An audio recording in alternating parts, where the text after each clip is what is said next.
Welcome everybody to Next Level Contractor One Exam Prep, and today we're joined by Andrew, and today the topic is getting licensed as an Oklahoma contractor in 2026. Welcome, Andrew. Hey, Noah, thanks so much for having me back. Always happy to be here.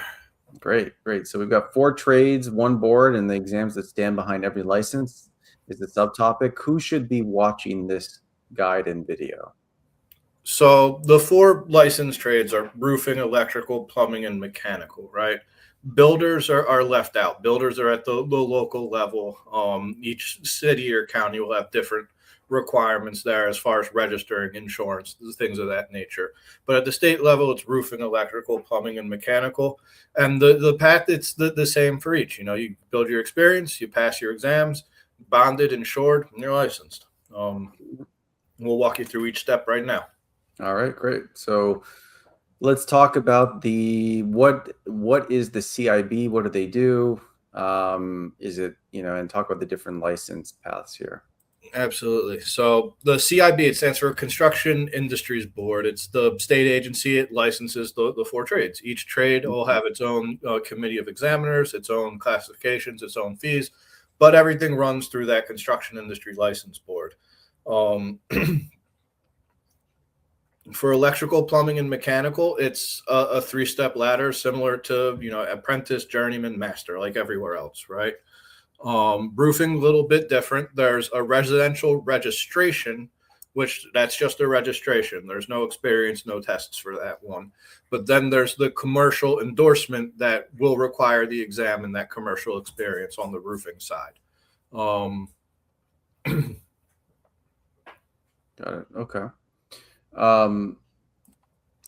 Let's talk about the license classifications. How do I know which classification I need? And can I just grab the broadest category? So match it to the work you actually do. So roofing's a great example, right? The barrier to entry on a residential roofer, it's just a registration, right? So if that's all you're doing, that's a great place to start. Get in the game, start making money with your business, and add the commercial down the road as you either accrue the experience or as you start getting those larger commercial jobs. On the electrical side of things, you have unlimited, residential, limited, refinery, and my favorite, a poultry house. That's my favorite one. But again, it's the same kind of idea. Unlimited, it's going to be a larger test, more difficult test. Poultry house, there's no test for poultry house. So you really want to focus on what matches what you actually do and not waste time, lose money doing things that don't apply to you. So similar with the plumbing and the mechanical as well. Right. Okay. Okay. So you've got a 5-step process to get your Oklahoma license. Can you walk us through it? Absolutely. So first and foremost, you're going to need the experience. You have to be an apprentice, then you're a journeyman, right? And then you go for the master, about 6,000 to 8,000 hours total to get to that master level. Then you apply to the state. You get the approval before you test, right? So you submit your application. These applications can be very involved, a lot of paperwork, something my company, One Exam Prep, specializes in preparing, can make sure you get approved the first time without any delays. But once the state approves you, you'll be able to schedule your exams. There's going to be a business law exam. What's unique about Oklahoma is the business law exam, it's actually specific to your trade. They have a separate one for roofing, plumbing, mechanical, and electrical. There's different rules and statutes that they use with each, in addition to that NASCA basic contractor's guide to business law project management. But on the business law, it's a 70% you need to score to pass on the roofing, but the others, electrical, plumbing, mechanical, it's 75%. Once exams are passed, bond and insurance, right? So electrical, plumbing, mechanical, you'll need a $5,000 bond and general liability. Roofing, you'll just need general liability. There's no bond for the roofers. And then the construction industry board, they issue your license and you're good to go. Great. Okay. Let's talk about the work experience requirements. How much experience do I actually need? Does schooling count for any of it? Right. So it's going to depend on the trade. So an unlimited electrical journeyman, it's about 4 years with at least half of it in commercial or industrial work, right? Plumbing and mechanical journeyman, it's about 3 years, about 6,000 hours, right? To step up to a contractor, depending on the specialty, the classification, you're looking at another year or two as a journeyman. So electrical, electrical, you're looking at 5 to 6 years to go from apprentice to master. Plumbing and mechanical, you're looking at 4 to 5 years. Got it. Okay. Oh, you mentioned the schooling. I'm sorry. Yeah. Yeah. So accredited training, or a degree, it can substitute for some of the hours, where roofing's the exception, right? Mm-hmm. The commercial endorsement on the roofing, it's documented commercial work, period. Okay. So just keep that in mind. Okay.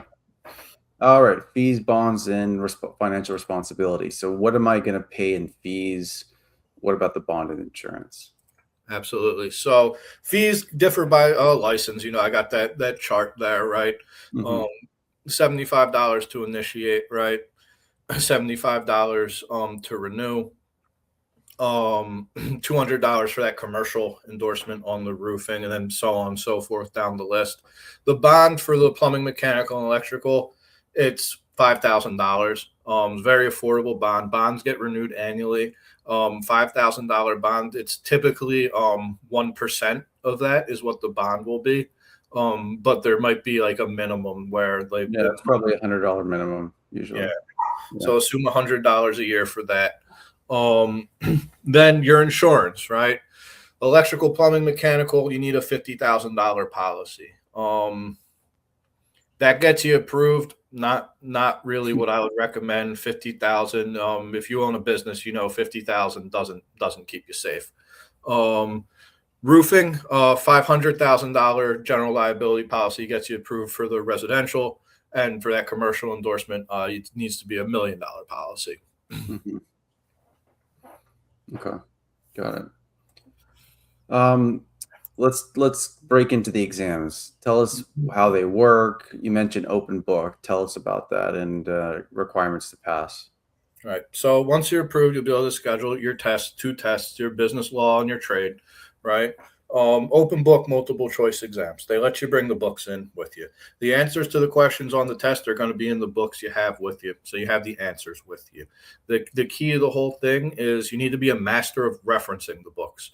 When you read the question, you want to recognize the keywords in the question, and it should be muscle memory. When you see that keyword, that's chapter 10 of which book, and you open right up to it because you've done it 1,000 times before. And that's where the prep focused on your exam scope really comes into play. These are big books, right, with a lot of information, and a lot of it may not apply to the scope of your exam. So you don't want to read these cover to cover or try and memorize them, but you want to work with a company like One Exam Prep that knows the scope of your exam and has prep specifically designed to that scope. So you don't waste time and you study efficiently and you go in there prepared, and it's muscle memory when you go in there. Mm-hmm. Right. Okay. And 70 to 75% to pass, depending on the trade, right? Yeah. So roofing's a 70. Everything else, the electrical, plumbing, mechanical, 75. Mm-hmm. Okay. Got it. Okay. So I know you guys specialize in actually helping people pass. So tell us how, what's your method and how are you guiding people to pass these exams? Right. So it's a couple things, right? First and foremost, right, it's foundation, right? Just the background on the exam, test taking techniques, how to organize yourself with the books, how to manage your time, manage the questions, right? And then it's multifaceted approach, right? We have live classes on each book, okay, focused on each book for your exam.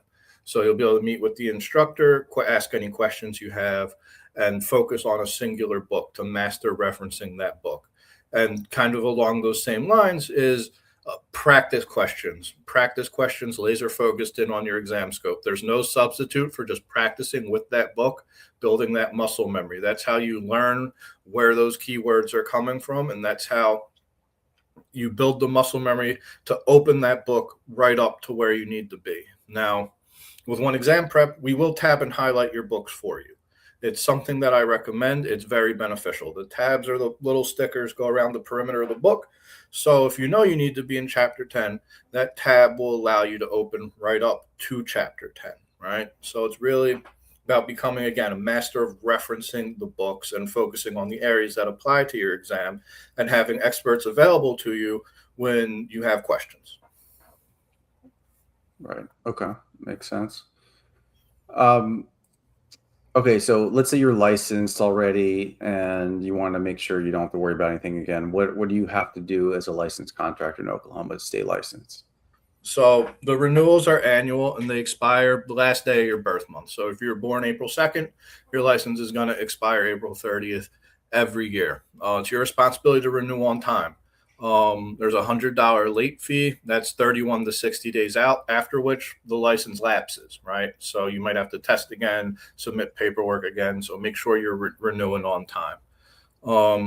There is continuing education, electrical. It's 12 hours every 3 years. They just changed that. It went up from 6. That's January 1st, 2026. That went into effect.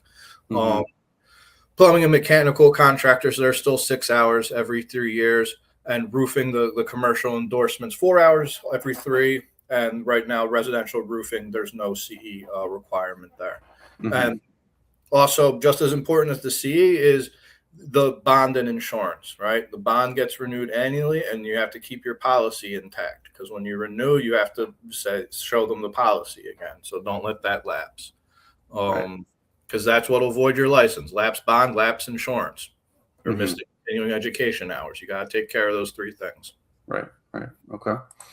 All right. So we're getting to the end here, but just want to show everybody One Exam Prep does have all the different licenses that you can go in, and they have all the different packages, no matter what you're testing for, no matter what license, journeyman or regular contractor. They have it all, as well as the application process, and can do insurance as well. And I'd highly recommend reaching out to Andrew and his team. They got a whole team of licensing experts who work with Oklahoma contractors day in and day out. They can be reached at 877-775-9400, Andrew at oneexamprep.com. And he's been very generous to give us a code of OK10 off for 10% off any Oklahoma contractor prep packages, whether on the phone with his team or on the website at oneexamprep.com. Andrew, any last words? Yeah, just don't hesitate to reach out. We're a real one-stop shop. Even if you're just curious, have questions, we take you from A to Z, walk you through the exam process. We help you with the application, the bond, the insurance. So any part of the process you need help with, have questions about, that's what we're here for. Great.